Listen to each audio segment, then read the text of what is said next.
5টা ব্যাংককে টার্গেট করে গভর্নর মনসুর এটা করেছে। উনি ইচ্ছা করলে 2 মিনিটের মধ্যে আমাদের এই সমস্যাটা সমাধান করতে পারতেন। যেহেতু 5টা ব্যাংক মার্জ করা হয়েছে, 5টা ব্যাংকই ইসলামী শরিয়া মোতাবেক পরিচালিত হয়।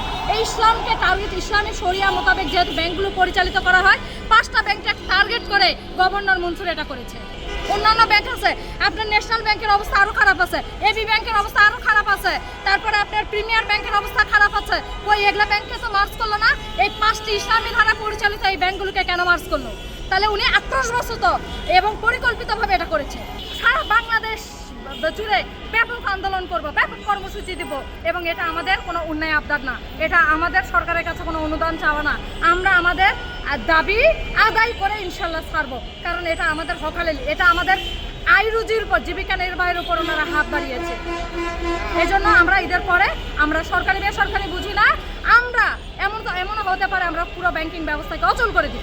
আজকে আমরা এখানে যারা প্রেজেন্ট হয়েছিলাম, আমরা কোনো কিছু চাইতে অন্যায় আবদার করার জন্য এখানে আসিনি। আমাদের ন্যায্য দাবিটা বাংলাদেশ ব্যাংকের ম্যানেজার মহোদয়ের কাছে, গভর্নর মহোদয়ের কাছে আমরা উপস্থাপন করার জন্য আসছিলাম।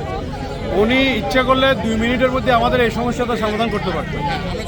এখানে উনি এটা না করে উল্টো আমাদের গরম পানি দিল এবং আমাদের লোকজনকে ধরে নিয়ে গেল। এটা ওনার শিষ্টাচারে পড়ে না। ওনার মতো একদম প্রজ্ঞাপন ব্যক্তি কোনো অবস্থাতে এটা করতে পারে না।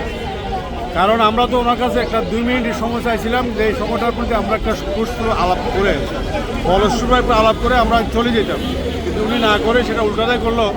এখন আমরা আগামীতে আমরা একটা সংবাদ সম্মেলন করব, এবং এই সংবাদ সম্মেলনে টোটাল বাংলাদেশের ভুক্তভোগী যারা আছে সবাই সম্মিলিত আমরা মাননীয় প্রধানমন্ত্রী মহোদয় বরাবর আমরা একটা স্মারকলিপি দেবো, এবং আমরা ওনাদেরকে একটা মিটিং দিব। গভর্নর মহোদয় আমাদের সাথে দেখা করতে পারছেন না, কারণ উনি রাইট না সিচুয়েশন নতুন, সবেমাত্র দায়িত্ব নিয়েছেন, সব কিছু এখন উনি বুঝে উঠতে পারেননি। বিধায় উনি বলছে যে আমার তো একটু সময় দিতে হবে, কিছু সময় লাগবে, এরপর আবার আমি দেখা করবো সবার। তারপরে আমরা এই দাবিটাকে এই করার জন্য যে আজকে দেখা করতে হবে, তখন আমরা রাজপথ অবরোধ করি। তখন আপনারা জানেন যে আমাদেরকে উপরে কামান, গোলা, পানি সব কিছু ছড়া হয়। আমরা ছত্রভঙ্গ হয়ে যায়, পরবর্তী আমরা আবার আসি, আমাদের 2-3 ভাইকে ধরে নিয়ে যায়। পরবর্তী ওনারা বলেন যে আপনারা এখান থেকে যদি শান্তিপূর্ণভাবে সরে যান, তাহলে আপনাদের ভাইকে আমরা ছেড়ে দেবো, আপনারা 3-4 জন প্রতিনিধি এখানে স্টে করেন, আমরা তাদেরকে দিয়ে দেবো, আপনারা আজকের মধ্যে মুলতবি করেন। পরবর্তীতে আবার যখন গভর্নর টাইম দেবে তখন এসে আপনারা আবার এখন আপনারা কি সিদ্ধান্ত নিয়েছেন? আমাদের সিদ্ধান্ত হচ্ছে 11 তারিখ পর্যন্ত আমরা দেখবো।